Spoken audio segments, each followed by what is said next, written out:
ఓం సాయిరామ్ శ్రీమాత్రే నమః. బిడ్డలందరికీ శుక్రవారం శుభాకాంక్షలు.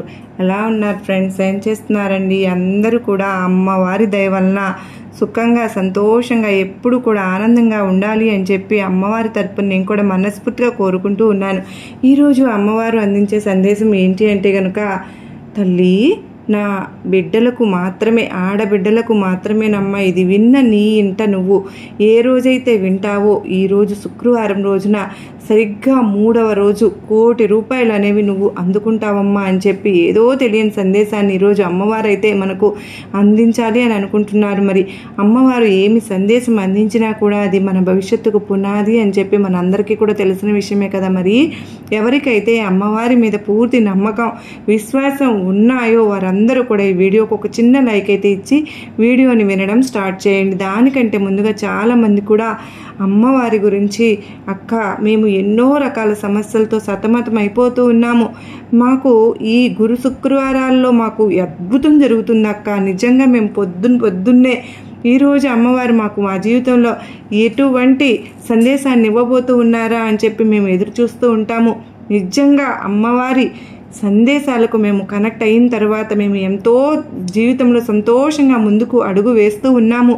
అలాగే మా జీవితాలలో మంచి జరుగుతూ ఉంది, నా కోరికలన్నీ తీరుతున్నాయి, మా జీవితంలో ఎటువంటి సమస్యలు ఉన్నా కూడా అమ్మవారి ఆశీస్సులతో మాకు ఆ సమస్యకు పరిష్కారం చూపబడుతూ ఉంది.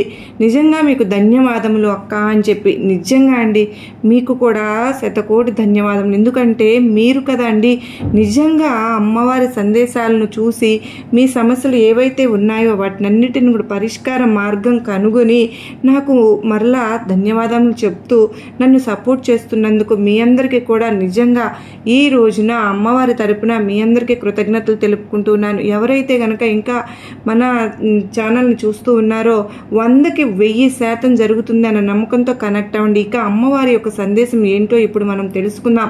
బిడ్డ, నా ఇంటి ఆడపిల్లలకు, నా ఇంటి కూతురు ఇంకైనా, నా ఇంటి కోడలైనా సరే కానీ నా ఇంటి ఆడబిడ్డలతో సమానమే, నా ఇంటి ఆడబిడ్డకు మాత్రమే నేను చెబుతున్నాను బిడ్డ. ఇది విన్న నీ ఇంట విన్న రోజుకి సరిగ్గా 3వ రోజుకి ₹1,00,00,000 నువ్వు అందుకుంటావు తల్లి. ప్రతి మనిషికి కూడా డబ్బు అనేది చాలా అవసరం. డబ్బే మనిషికి ప్రాణాన్ని పోస్తోంది, డబ్బే మనిషిని అవసరాన్ని తీరుస్తోంది, డబ్బే మనిషిని ఒక స్థాయిలో నుంచోబెడుతోంది, డబ్బే మనిషికి విలువను తీసుకొచ్చి పెడుతోంది. అటువంటి డబ్బు మనిషి జీవితంలో ఒక ముఖ్యమైన పాత్రని పోషిస్తూ ఉందమ్మా. అయితే డబ్బు కంటే బంధాలు, ప్రేమలు ఇవన్నీ కూడా ఎంత ఎక్కువగా ఉన్నప్పటికీ కూడా డబ్బే ప్రముఖ పాత్రగా నడిపిస్తూ ఉంటుంది. బిడ్డ, ఇదంతా కూడా నీకు తెలిసిన విషయమే. మరి నువ్వు చేస్తున్న తప్పేంటి? నీ ఇంట డబ్బు ఎందుకు నిలబడడం లేదు? నీ ఇంటి మగవారు ఎవరైనా కానీ, నీ భర్త లేదా నీ తండ్రి లేదా నీ కొడుకు ఎవరైనా సరే కానీ వారి యొక్క కష్టాన్ని వారు చేస్తూ ఉన్నప్పటికీ కూడా రూపాయి కూడా నిలవడం లేదు అని అంటే దానికి కారణం నువ్వు కూడా అయి ఉండవచ్చు కదా తల్లి. ఎందుకు ఇలా చెప్తూ ఉన్నాను నీకు అర్థం కావడం లేదు కదూ బిడ్డ. మగవారి యొక్క విజయం వెనుకాల ఆడపిల్ల ఉంటుంది అని చెప్పి వినే ఉంటావు కదా తల్లి. అయితే అటువంటి ఆడబిడ్డ ఇంట్లో అన్నీ సక్రమంగా సవ్యంగా నవ్వుతూ చేసుకుంటున్నప్పుడు మాత్రమే ఆ ఇంట లక్ష్మీదేవి నివాసం ఉంటుంది. ఏ ఇంట అయితే తరచుగా భర్తతో కానీ లేదా బిడ్డలతో కానీ కోడళ్లతో కానీ అత్తలతో కానీ ఇలా గొడవలు జరుగుతూ ఉంటాయో ఆ ఇంట లక్ష్మీదేవి నివాసం ఉండదు.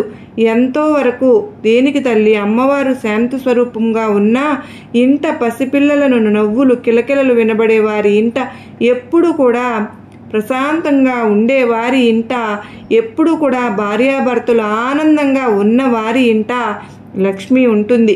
నువ్వు ఎవరింటికన్నా వెళ్ళినప్పుడు వారి ఇంట్లో తరచుగా గొడవలు జరుగుతూ ఉంటే నువ్వు 1 రోజు మాత్రమే ఉండగలుగుతావు. 2వ రోజు ఆ గొడవలు తట్టుకోలేవు కదా. ఎప్పుడు వెళ్ళిపోదామా అని చెప్పి చూస్తూ ఉంటావు. అది నీ సొంత ఇల్లు అయినా కానీ లేదా మరొక బంధువు ఇల్లు అయినా కానీ. అలాగే లక్ష్మీదేవి కూడా ఎప్పుడు శాంతంగా ఉన్న వారి ఇంట మాత్రమే ఉంటుందమ్మా. లేకపోతే ఎప్పుడు గొడవలాడుకునే వారి ఇంట లక్ష్మీదేవి ఉండడానికి అసలు ఇష్టమే పడదు. అంత మాత్రమే కాదు, ఉదయం ఏ ఇంటి ఆడబిడ్డ అయినా సరే కానీ నిద్ర లేచిన తరువాత చేయకూడని పనులు ఏంటి, చేసుకునే పనులు ఏంటి, ఎంతలే మాకు తెలిసినవేలే అన్నీ అని చెప్పి అనుకోకు తల్లి. ఒక తల్లిగా నేను నీకు ఎందుకు చెప్పడానికి వచ్చానో ఒక్కసారి నేను చెప్పే మాటలు పూర్తిగా వింటేనే నీకు అర్థమవుతుంది బిడ్డ. తెలుసో తెలియక ప్రతి మనిషి కూడా తప్పులు చేస్తూనే ఉంటారు. ఆ తప్పులు సరిదిద్దుకుని మనిషిగా జీవితంలో అన్నీ తెలుసుకుని తన యొక్క పనిని ప్రారంభించినప్పుడే జీవితంలో తను ఎదగాలి అనుకున్న స్థాయికి ఎదగగలుగుతారు. అలాగే ముఖ్యంగా ఏంటి ఆడబిడ్డ అయినా సరే కానీ ఏ ఇంటి ఆడబిడ్డ అయినా సరే తల్లి, ఈ విధంగా కనుక నేను చెప్పినట్లుగా కనుక మీరు అలాగే ముఖ్యంగా అంటే చేయకూడని పనులు, కొన్ని ముఖ్యమైన పనులు ఉదయం నిద్ర లేచిన తర్వాత ఏమి చేయాలో అవి ఏంటో నేను చెప్తాను, జాగ్రత్తగా విను. ఉదయం నిద్ర లేచిన తర్వాత మురికి పాత్రలను అస్సలు చూడకూడదు బిడ్డ. ఎందుకంటే మురికి పాత్రలు నువ్వు ఎప్పుడైతే నైట్ అంతా ఉంచుతావో రాత్రి సమయంలో వాటి నుంచి వచ్చే దుర్వాసన వల్ల ఇల్లంతా కూడా నిండిపోయి ఉంటుంది. వాటి కోసం బొద్దింకలు, చేమలు, వంటగది అంతా కూడా నిండిపోతాయి. ఇలా నిండిపోయినవి బొద్దింకులు వేరే యొక్క తినే ఆహార పదార్థాల మీద పాకినప్పుడు ఆ ఇంటిల్లపాది కూడా అనారోగ్యం పాలవుతుంది. అలా అనారోగ్యం పాలైనప్పుడు ఎవరికీ కూడా మనశ్శాంతి ఉండదు. అక్కడ లక్ష్మీదేవి నివాసం ఉండదు. అక్కడ ధనం అనేది ఖర్చు అయిపోతూ ఉంటుంది. అందుకనే మన యొక్క శాస్త్రాల ప్రకారం, పురాణాల ప్రకారం రాత్రి సమయంలోనే మురికి పాత్రలను కడిగి పడుకోవాలి అని చెప్పి రాసి పెట్టి ఉంది బిడ్డ. ఇక రెండవది ఏంటి అంటే కనుక చెడిపోయిన గడియారం అనేది ఎప్పుడు కూడా ఉదయం నిద్ర లేచిన తరువాత చూడనే కూడదు. ఎందుకంటే మనిషి యొక్క ప్రశాంతత అనేది తనకు ఆయుష్ను పెంచుతుంది. చెడిపోయిన గడియారంలో సమయాన్ని నువ్వు చూసినప్పుడు అది నీకు చెడిపోయింది అని నీ మనసుకు గుర్తు రానప్పుడు నువ్వు ఎక్కడికైనా ఆఫీస్కి వెళ్ళాలనుకున్నా, పిల్లల స్కూలుకు వెళ్ళాలనుకున్నా కూడా ఆ టెన్షన్లో పరిగెత్తుకుంటూ పని చేయడం వల్ల నీకు ఆ రోజు అంతా కూడా నెగిటివ్ ఎనర్జీ అనేది ఏర్పడుతుంది. కనుక చెడిపోయిన గడియారం అనేది ఎట్టి పరిస్థితుల్లో ఇంట్లో ఉంచుకోకూడదు అని గుర్తుపెట్టుకో. ఇక మూడవది అద్దం బిడ్డ. అవునమ్మా, ఎప్పుడు నిద్ర లేచిన తరువాత తన యొక్క మొహం అంటే నీ యొక్క మోమును అద్దంలో చూసుకోనే కూడదు. ఎందుకో తెలుసా? రాత్రి సమయంలో మంచి నిద్రలో ఉన్నప్పుడు ఎన్నో రకాలుగా మన యొక్క మొహం అనేది మారిపోతూ ఉంటుంది. అంటే చింపిరి జుట్టుతోటి, కళ్ళ నిండా పుసులతోటి, నోటి వెంట పాచితోటి ఇలా మన మొహం మనం చూసుకోవడానికే కొంచెం వికారంగా ఉంటుంది. అలా నిద్రలేచిన వెంటనే అద్దంలో నీ యొక్క ముఖాన్ని నువ్వు చూసుకున్నప్పుడు ఏంటి ఇలా ఉన్నాను అనే ఆలోచన నీలో నెగిటివిటీని పెంచుతుంది. ఎప్పుడైతే ఉదయాన్నే ఆ నెగిటివ్ ఆలోచన నీకు వస్తుందో ఆ రోజంతా నీకు సంతోషం దూరమైపోతుంది అని చెప్పి గుర్తుపెట్టుకో. ఇక తరువాత ఆవిరి అనేది ఉదయం నిద్ర లేచిన తరువాత చూడనే కూడదు బిడ్డ. ఏంటి అంటే కనుక పొయ్యి మీద నీళ్లు కాస్తూ ఉన్నప్పుడు వచ్చే ఆ పొగ ఆవిరి ఏదైతే ఉంటుందో, అన్నం ఉడికేటప్పుడు వచ్చే ఆవిరి ఏదైతే ఉంటుందో అది కూడా నీలో నెగిటివిటీని పెంచుతుంది. కనుక ఉదయం నిద్ర లేచిన తరువాత ఆవిరిని చూడకూడదు. ఇంకా అంత మాత్రమే కాదు, ఉదయం నిద్ర లేచిన తరువాత నలుపు పాత్రలను కూడా చూడకూడదు అని గుర్తుపెట్టుకో. అంటే నల్లటి పాత్రలు అంతకు ముందు రోజు వండి మాడిపోయిన ఉంటాయి కదా సామాను, ఇటువంటివన్నీ కూడా నలుపు అనే దాన్ని నువ్వు ఉదయం నిద్ర లేచిన తరువాత చూసినట్లయితే నీ యొక్క మనసు అంతా కూడా నెగిటివిటీతో నిండిపోతుంది. కనుక ఉదయం నిద్ర లేచిన తరువాత నలుపు పాత్రలు చూడకూడదు అని గుర్తుపెట్టుకో. ఇక తరువాత ఆరవది ఏంటి అంటే కనుక ఉదయం నిద్ర లేచిన తరువాత గుమ్మడికాయను చూడకూడదు. గుమ్మడికాయ మన ఆరోగ్యానికి ఎంత మేలు చేస్తుందో మన అందరికీ కూడా తెలిసిన విషయమే. కానీ కాకపోతే ఉదయం నిద్ర లేచిన తరువాత గుమ్మడికాయ మనలో నెగిటివిటీని పెంచుతుంది అని గుర్తుంచుకోవాలి. ఇక ఏడవది ఏంటి అంటే కనుక నీడ. ఎవరి నీడను వారు ఉదయం నిద్ర లేచిన తరువాత చూసుకోనే కూడదు. మనలో భయాన్ని, ఆందోళనను, కంగారును, టెన్షన్ను ఆ నీడ తీసుకుని వచ్చి పెడుతుంది. అంటే ఒక టైప్ ఆఫ్ నెగిటివిటీని తీసుకొచ్చి పెడుతుందన్నమాట. కనుక ఉదయం నిద్ర లేచిన తర్వాత మన నీడని మనం అసలు చూడనేకూడదు. ఈ యొక్క 7 పాయింట్లు గుర్తు పెట్టుకుని నువ్వు ఉదయం నిద్ర లేచిన తరువాత ఈ పనులు చేయకుండా ఉన్నట్లయితే కనుక నీకు ఆ రోజంతా కూడా ఒక పాజిటివ్ వైబ్ అనేది ఉంటుంది తల్లి. దీనివల్ల నీ మనసు ప్రశాంతంగా ఉంటుంది. చేసే పనుల పట్ల శ్రద్ధ, ఏకాగ్రత అనేవి నిండి ఉంటాయి. ఇంట్లో అలజడి లేకుండా ఉంటుంది, టెన్షన్ లేకుండా ఉంటుంది. మనస్ఫూర్తిగా ప్రతి పనిని కూడా సక్రమంగా చేసుకోగలుగుతావు. కనుక ఇవి నువ్వు గుర్తుంచుకోవలసిన ముఖ్యమైన విషయాలు. మరి నిద్ర లేచిన తర్వాత ఏం చూడాలి దుర్గమ్మ తల్లి అని చెప్పి నువ్వు నన్ను అడిగినట్లు అయితే గనక నేను ఇప్పుడు చెప్పేవి చూస్తే కనుక నీ జీవితంలో నువ్వు కోరుకున్న ధనం అనేది నీ ఇంట వచ్చి ఉంటుంది. అంత మాత్రమే కాదమ్మా, ఆ సాక్షాత్తు ఆ మహాలక్ష్మి అమ్మవారే నీ ఇంట కొలువై ఉంటారు. తల్లి నువ్వు ఏం చూడాలి అంటే కనుక ఉదయం ఎప్పుడైనా సరే కానీ నిద్ర మంచం మీద నుంచి లేచేటప్పుడు దేవుని ముఖాన్ని చూడడం, లేకపోతే కళ్ళు మూసుకొని నీకు నచ్చిన దైవాన్ని స్మరించుకోవడం, ఓం అని కానీ లేదా ఓం శ్రీమాత్రే నమః అని కానీ మంత్రాన్ని స్మరిస్తూ నిద్ర లెగవడం వల్ల నీకు ఆ రోజంతా కూడా మంచే జరుగుతుంది బిడ్డ. ఒక పాజిటివ్ వైబ్ అనేది నీలో నిండి ఉంటుంది.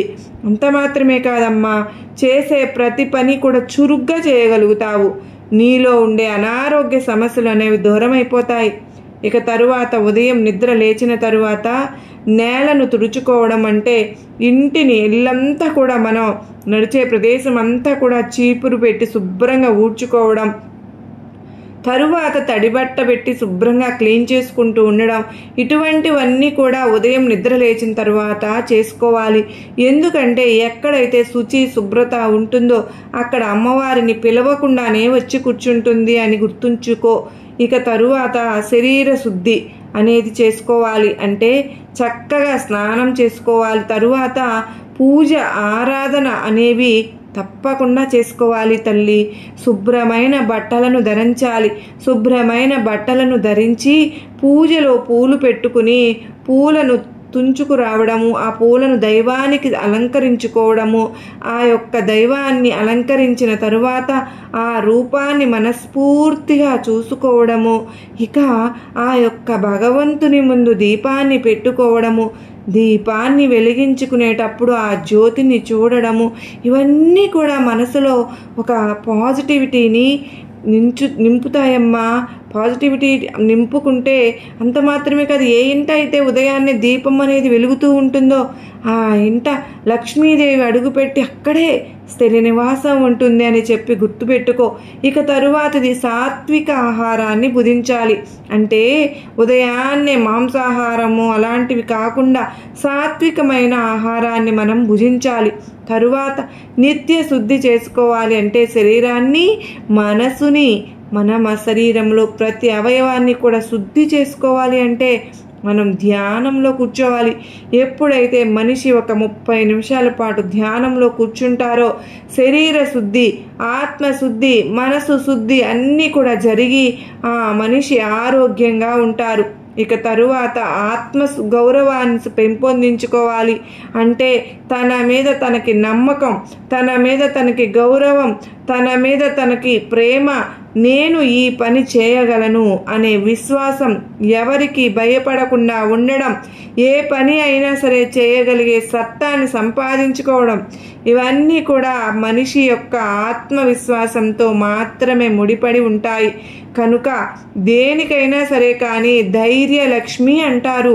అటువంటి ఆత్మవిశ్వాసంతో పాటు ఆత్మగౌరవాన్ని కూడా పెంపొందించుకోవాలి. అంత మాత్రమే కాదు, సంస్కారంగా పిల్లలకు తన తల్లే మంచి బుద్ధులను నేర్పించుకుంటారు.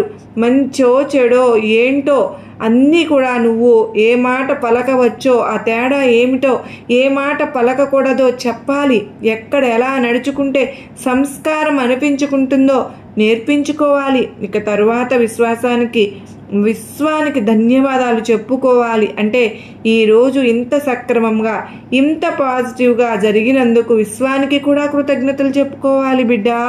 ఉదయం నిద్ర లేచిన తరువాత ఇప్పుడు నేను చెప్పినవన్నీ కూడా చేసుకుంటూ ఉంటే కనుక నీకు ఈ రోజంతా కూడా ఆనందంగా గడుస్తుంది. రాత్రికి ప్రశాంతంగా శాంతకరమైన నిద్ర పడుతుందమ్మా అని చెప్పి అమ్మవారైతే ఈరోజు మనకు ఉదయం నిద్ర లేచిన దగ్గర నుంచి తరువాత చేయకూడని పనులు, ఉదయం నిద్ర లేచిన తరువాత చేయవలసిన పనులు అన్నింటినీ కూడా వివరించి చెప్పారు కదా ఫ్రెండ్స్. ఇవన్నీ కూడా గుర్తుంచుకోవాల్సినవండి. ముఖ్యంగా మగ పిల్లల కంటే కూడా ఆడపిల్లలు గుర్తుంచుకోవాలి. ఎందుకంటే ఏ ఇంట లక్ష్మి ఇంట ఉంటుందో కనుక ప్రతి ఇంటి ఆడబిడ్డ మహాలక్ష్మితో సమానం. కనుక ఇప్పటి రోజుల్లో ఇవి ఏవి కూడా జరగకుండా ఫ్యాషన్ అని చెప్పి అనుకుంటూ అన్నింటినీ కూడా నిర్లక్ష్యం చేసేస్తూ ఉన్నారు. కనుక సనాతన ధర్మాన్ని విడిచిపెట్టేస్తున్నారు. కనుక లక్ష్మీదేవి ఎక్కడ స్థిరంగా ఉండకుండా తన యొక్క చంచలమైన మనస్సుతో మనుషులను బాధ పెడుతూ ఉంది. కనుక ఇవన్నీ కూడా పాటించినప్పుడు బిడ్డ నీ ఇంట 3 రోజులు ఇవి నీవు చేసుకుని చూడు. నీ ఇంట ₹1,00,00,000 కాదు తల్లి, సాక్షాత్తు ఆ మహాలక్ష్మి నీ ఇంట కొలువై స్థిర నివాసంగా ఉంటుంది. ఈ రోజే శుక్రవారం మొదలు పెట్టుకోమ్మా అని చెప్పి గుర్తుంచుకో. అర్థమైంది కదూ. ఒక తల్లిగా నీ బిడ్డకు నేర్పించాల్సినవన్నీ కూడా నేను నేర్పించాను. నా బాధ్యతను నేను తీర్చుకున్నాను. ఇకపై నువ్వు అలవర్చుకోవడం, అలవాటుగా మార్చుకోవడం అంతా కూడా నీ చేతుల మీద, నీ మీదే ఆధారపడి ఉందమ్మా అని చెప్పి అమ్మవారు ఈరోజు మనకు చాలా అత్యద్భుతమైనటువంటి సందేశాన్ని అందించారు కదా ఫ్రెండ్స్. ఈ సందేశంలో ఎంతో గొప్ప అంతర్యం ఉంది కదూ. అదంతా కూడా మనందరికీ కూడా అర్థమైంది కదూ, నచ్చింది కదూ. మరి అర్థమైంది, నమ్మకాన్ని ధైర్యాన్ని కలిగించింది అని అనిపించిన వారు ఈ వీడియోకి ఒక చిన్న లైక్ అయితే ఇవ్వండి. కింద కామెంట్ సెక్షన్లో శ్రీమాత్రే నమః అని టైప్ చేయడం మాత్రం మర్చిపోవద్దండి. మొదటిసారిగా అమ్మ సన్నిధి ద్వారా మనకు ఛానల్లోకి వచ్చినట్లయితే మీరు సబ్స్క్రైబ్ చేసుకుని నాకు సపోర్ట్ అయితే ఇవ్వండి. ప్రతిరోజు కూడా అమ్మవారి సందేశాలు మీకు నోటిఫికేషన్ రూపంలో వచ్చేస్తాయి. కనుక మరలా మరొక చక్కని అమ్మవారి సందేశంతో మీ అందరినీ కలుసుకునేంత వరకు అమ్మవారి ఆశీస్సులు మనందరిపైన ఉండాలి అని చెప్పి నేను కూడా మనస్ఫూర్తిగా కోరుకుంటూ ఆ తల్లి కృపా కరుణ కటాక్షములు నిండుగా మెండుగా మనందరిపైన ఉండాలని, మనందరము కూడా అష్టైశ్వర్య ఆయురారోగ్యాలతో ఉండాలని చెప్పి మరొక్కసారి ఆ తల్లిని వేడుకుంటూ మీ అందరి నుండి సెలవు తీసుకుంటున్నాను. మరలా కలుసుకునేంత వరకు అందరికీ నమస్కారం అండి. ఓం సాయిరామ్. శ్రీమాత్రే నమః. సర్వే జనా సుఖినో భవంతు. లోకా సమస్త సుఖినో భవంతు. ఓం సాయిరామ్. జై సాయిరామ్. శ్రీమాత్రే నమః. ఓం దుర్గమ్మ తల్లికి జై.